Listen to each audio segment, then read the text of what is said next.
This is NASA astronaut Rick Mastracchio. Just finished up a tour, Greenland, Guantanamo Bay, and then over here to Puerto Rico. We met some incredible folks, met some young men and women who make me proud to be an American, and I'd like to say thanks to all of them for serving their country. When you get to Baikonur, Kazakhstan, you fly in, and there's a lot of final training that takes place. So we're doing rendezvous training here. We all take our turn because you never know who's going to wind up having to do it. And there's also several traditions that the Russians do. They try to make you sick before you go. That's one thing they do. And then one thing that every person that's flown a Soyuz has planted a tree, going all the way back to Yuri Gagarin, the first human to leave the planet. His has got a really, really big tree. I'm just hoping mine survives. This is that rose thing, that ceremony thing, not ceremony, that I talked about with my daughters. This is not a very long trip, but as a backup, as a primary crew member, you don't get to see it because you're in quarantine. But as a backup crew member, you do get to go out there and see it. The families, if your family's there, they get to go out there. It's a big event, and it's really incredible.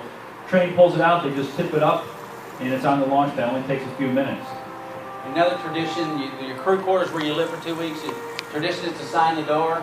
I speak a little bit of Russian, but I certainly don't write it, so I didn't even try to write it in Russian like some did before me. The launch and entry suit, as you can tell, it is not designed for fashion. It is designed to keep you alive. It is designed for that position that we showed earlier, rolled up in a ball. So as this next scene is, as we walk out, Elena, my crew member, the one closest to the camera, you'll see it's a lot of extra fabric in the back because you're all rolled up, and that's what it's designed for. It's not designed for walking. It's tough to walk, but it does the job. It's got an integrated helmet and all. Yeah, it's basically a big bladder inside. And that bladder, you actually crawl through the bladder, you bundle it up in the front, you tighten up that bladder with a rubber band. So a rubber band is protecting you from the vacuum of space. Pretty shocking. Actually, we use 2 of them though, just in case. two boats. Here they are on the climbing up the stairs. You know, there's a tradition. The Russians are really big into traditions. When you get on the stairs, they kick you in the butt as you're walking up. They warned me about that, so I wouldn't turn around and hit somebody. Launch is great, of course. Go ahead, Butch. Yeah, this is different than the space shuttle, like Rick was saying. The engines fire off. It takes about 15 seconds before you finally leave the pad. But the acceleration comes on, and the space shuttle, max about 2.8 G acceleration, all due to acceleration. And the Soyuz, it's about 4 Gs, and there's staging that takes place. You won't make it to that 17,500 miles an hour if you drag all that extra weight when those compartments are empty of their fuel. And there's a 0 G indicator. Yeah. So anyway, this comes off, so they're staging, and you slam forward a little bit in your straps, and you go back as the acceleration continues. It's pretty. The Soyuz is much more dynamic than a shuttle. Yeah, the staging in the Soyuz is absolutely more dynamic. So here they are approaching the International Space Station. That's the Soyuz vehicle. We're looking at it from the space station point of view as the vehicle comes in and slams in pretty hard. The Soyuz docks much harder than the shuttle used to. So after you dock, you open up the hatches. Of course, you repressurize everything, equalize pressure, take your spacesuits off, and then you come on through the hatch and you greet your crew members that are already there waiting for you. And transitioning to zero gravity, some people have a little nausea. You can see Elena's a little timid. She did fine, after a day. For whatever reason, it was my second time. I didn't have any issues at all transitioning. You get the fluid shift though, so you don't have the gravity pulling the fluid down to your lower extremity, so it shifts throughout your body, so wrinkles go away. Pretty cool. And the internal organs tend to float up into your chest. So your chest gets bigger, your waist gets smaller, another bonus. Yeah, you look great in orbit. Yeah. And, you got 70 million, you get all that done. Yeah. And the appetite, we work out 2.5 hours a day, and it's busy, so you have a very high metabolism. I had to eat more than I wanted to maintain my weight, so another huge bonus. Can't do that here. So we do a lot of science on big board space station. Obviously, we have glove boxes where we're doing different experiments. Here's Butch getting some hardware pulled together. Here's a good shot of the SpaceX vehicle reaching out and grab it with their cargo, with the robotic arm. You plug it into the space station. Once it's all equalized pressure, you open up the hatches and you start to unload the cargo. There's the inside of the SpaceX. All the bags are filled with experiments, equipment, gear, food, whatever it takes. Everything has Velcro patches on it, so you can stack up as much as you can carry, Velcro it all together, and just push it across the hatch and put it away on the space station wherever it has to go. And you literally feel like Superman because you're flying. I mean, that's what you're doing. You're flying from place to place. You're moving hundreds of pounds of objects effortlessly, pretty much. I mean, just moving the mass. It's really neat. And once you get all that hardware out, you fill it with well, this is a SpaceX, so actually you fill it with the science experiments, results, blood samples, things like that, hardware that has to go back to the Earth. So the SpaceX will head back to Earth, turn around, and it lands off the coast of San Diego, where we have some Navy guys help us pick it up. Not these Navy guys. This is our window to the Earth. This is the cupola. 6 windows around the side, one on top, and I set a camera in a Russian segment window and set it on 1 frame a second, and made this video out of it just to kind of show it.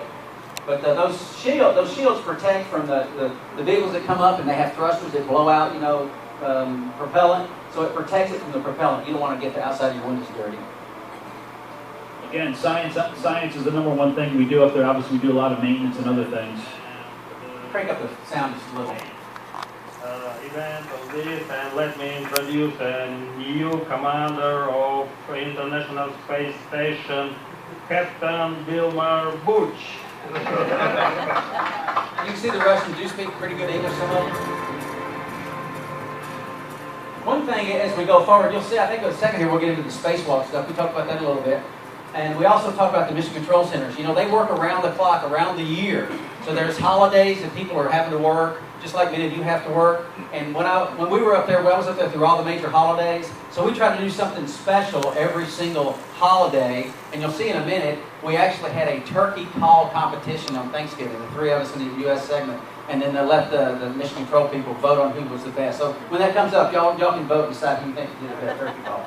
So here's Butch coming out of the airlock. You can see you got all your tools basically strapped to your chest with various different types of tethers. He's got his drill driver here. He's got more bags of tools and equipment as he struggles to get out of the airlock. Because you're pretty big and bulky, and the airlock's a little bit tight. So it's nighttime. Obviously, he calls out his #2 is probably Reed at this time, or Terry. That's Terry. They go off to work. They crawl down the lab to wherever their work site is and get to work. You know, this next picture I think coming up is the one that Terry took of me. If you know anything about Apollo 11, the first moon mission, every single picture that you see of an astronaut on the moon is of Buzz Aldrin, because Neil Armstrong had the camera. Buzz didn't have one, so you don't see any pictures of Neil Armstrong on the moon. Well, our first spacewalk, when I went with Terry, he didn't bring a camera. I had a camera, so I kept saying, "Hey, take my picture. Hey, take my picture." And that was what that one picture was, the one he took. He did have a GoPro though. First time we've taken a GoPro out on a spacewalk, and you can see here he got a picture of my best side right there. And then this is probably the best view to really give a picture of what it looks like. And then Terry turned the camera around on himself and got a selfie.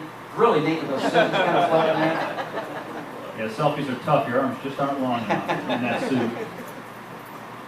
So you can see him working on the outside of the space station. You know, in the old days when they worked inside the payload bay of the space shuttle, it was very comfortable. You feel comfortable because you're inside something. When you're working on the outside of something where it curves away from you, it's a lot different feeling. Yeah. This is our treadmill. It's on the bulkhead. Of course, you don't know that when you're running because there's no up or down or left or right. But that's where it's located. There's the seeder we talked about, carbon dioxide removal assembly. This was actually a 3D camera. You don't see the 3D effect here. This is where we eat the Node 1. So the food is pretty good. We have MREs, we have a lot of dehydrated food. Condiments are very important. Mustard, hot spicy salsas, taco sauce, anything you can imagine. We like to spice up our food. This is a Southern Aurora. The Southern Aurora comes farther north, and the Northern Aurora comes south. I don't know why, but we actually fly right through it here. Just amazing. And you can sort of see the red up high, and here, as the sun rises, you'll see the purple kind of come in. Just absolutely amazing. Exercise on board the space station. Obviously, we have the exercise bike. You can see here, not much different than what we have here on Earth. Obviously, you don't need a seat. We have the treadmill, and then we have the ARED, a resistive exercise device for bench pressing and leg squats, etc. And this thing, you can crank up to 600 pounds, which, of course, I never got that high. So the reason, it does a good job. The reason why it's moving like this is to keep it isolated from the space station so we don't shake the space station and shake the experiment. Crank up the volume. Here's our turkey call competition. You see this there. The Italian turkey. It's pretty good. Terry's from Maryland. I don't know what type of turkeys you guys got in Maryland, but oh my. I think you can see the competition is hot up here. Okay, here we go. Ready?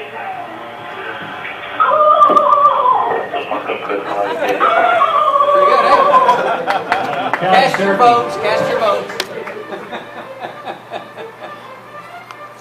So you do get to celebrate the holidays a little bit up there. I spent Christmas up there the year before. So, of course, my Christmas was a little different. On Christmas Eve, I was out repairing the space station on a spacewalk, so we worked pretty hard. Again, the Southern Aurora, just amazing. Here's the Soyuz here. That's a Progress cargo vehicle right there docked at the space station.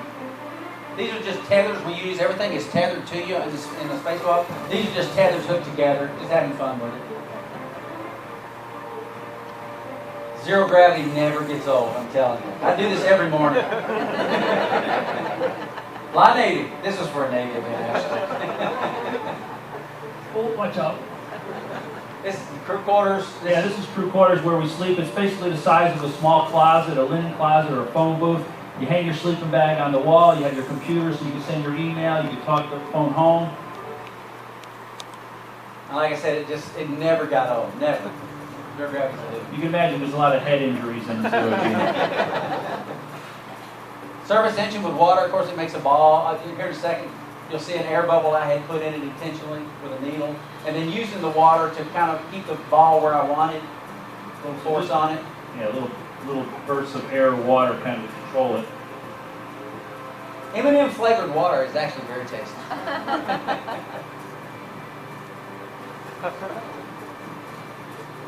This is they're getting ready to launch this satellite here. Again, they put it on this rack here. The rack slides into this airlock. It's a small airlock, not for people, but for hardware.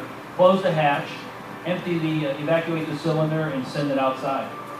This is a fruit fly habitat, which was having issues that we could not fix. So the fruit flies expired, but we got a little science out of it for that happen. We do a lot of eye experiments. It's called a fundoscope. It's not as fun as it sounds, but you poke this thing in your eye and shine bright lights, take pictures of your eyeballs. Moving cargo is easy. You know, it's basically stack it up as high as you want, and you get things moved across pretty quickly. One of those mini satellite launches. Little CubeSats, they're called, about the size of a loaf of bread. Universities build them. Small companies are really starting to utilize them. Vegetation experiment, and these plants are excited by this portion of electromagnetic spectrum, so that's why that lights that color. This is the first 3D printer ever used in zero gravity in space. So setting up a camera as they print it out, and we had lost a wrench, so I said, "Hey, print me a wrench," and they did. Pretty amazing. They wouldn't let me use it. They made me send it back so they could assess it, but neat that they could do that. This is an experiment where we're actually mixing different fluids together and seeing how they react in zero-G. These are a couple small satellites called spheres. I think we worked this with the MIT folks. They come up with new control algorithms for these satellites inside the space station. So me doing a bat impression. And then the views, of course, are just amazing. This is the northern part of the Red Sea, and you'll see some more video here in a second. This is called the Blue Eye of Africa. It's in northwestern Africa, and it's not a meteor impact. They say it's due to erosion. That's about 35 miles across. Really amazing. Yeah, Earth ops are obviously a big thing on board the space station. Folks ask, what do you do for fun? This is what we do for fun. We look out the window. Atlanta to the right, and that was St. Louis to the left. There's the Bahamas. This picture doesn't do it justice, but it's just amazing from space. Spain to the top, northern Africa to the bottom. And the great thing, at night, when it's full moon, you get pictures like this. You can see the clouds, you can see the color of the desert. This is in Africa, just hundreds of miles of this wind-thrown erosion in the sand. Australia and Africa have some of the most beautiful terrain. Indeed. And then, of course, eventually it's time to go home. So we say our goodbyes, our final hugs. Because, you know, literally you live with these folks for 4 months in very close quarters. So you get the three of you get inside the Soyuz, you close the hatch behind you after saying goodbye, put your suits back on, strap yourself back into the seat. The flight engineer pushes the button, and springs push you away from the space station at a tenth of a foot per second or so.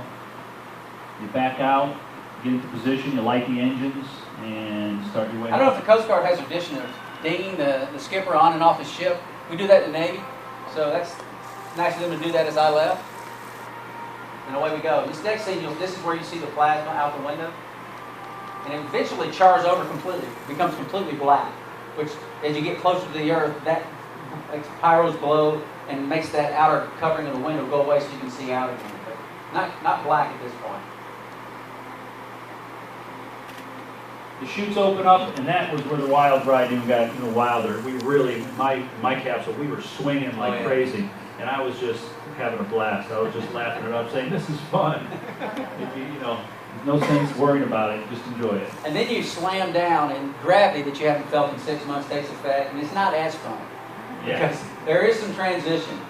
The fluid that used to be all over your body now goes back to your lower extremities, so you need a lot of water. I hadn't had much water, and that's a whole other story. So there is definitely some time as you're wobbly for a couple of days. Actually, after 3 days, I never felt wobbly again. Some people it lasts weeks. A little bit of mess. One lady said she was walking down the hallway 2 weeks later. 2 weeks after she got back, boom, she leans right into the wall just as she was walking. So this is proof that there's no nose hair clippers on station. So after you land, they put you in a helicopter. The helicopter flies over to a local airfield where a NASA jet's waiting for you. And these were my first steps because they always carry you everywhere until here, and they finally let me walk. And now you can see me say, "There's movement," because it was. The Russians, it's part of it is tradition to carry the crew members, but I also think that in the old days, the Russian crew members were pretty deconditioned, but now we're much smarter on how to stay strong with our exercise program. I'm timid walking here because of the bottom of my feet were hurting. Just hadn't been walking, so my feet were actually physically hurting. And this is the part where we see some scenes. This is, of course, the Eastern Mediterranean, Cyprus, Israel, the Northern Red Sea, the misty clouds over Saudi Arabia, just spectacular. Yeah, all the parts of your body that you don't use, like the bottoms of your feet and your bottom itself, end up being sore as you use them to get back to Earth. This is just clouds day and night are just mesmerizing at times the way they look. The next scene is a lightning storm over Central Africa. Just amazing. Very big lightning storms. Sometimes I've seen lightning storms cover the whole continent of Africa. Yeah. This is Uzbekistan and the Aral Sea. There's a big one. It's Dallas, Fort Worth, and then Houston. This is the entire Gulf of Mexico with the moon bleeding off of it. Houston right there? Yeah. Just looking out the cupola, how it looks, from below. Actually, you laying on the bench while you're doing bench, that's your view. Yeah, that's your bench press view. Ireland, Great Britain, Norway, the Northern Lights on a full moon night, so you can see the blue of the water, the clouds. Just amazing.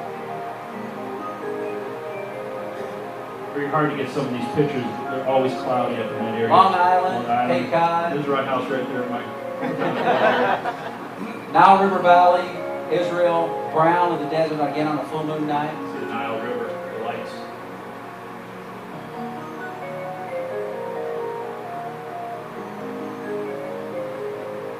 One day in the 6 months I was up there was New Zealand not covered in clouds, and I got pictures of it. This is down Italy. It's like Italy, yeah. On a no moon night, so you can only see the lights.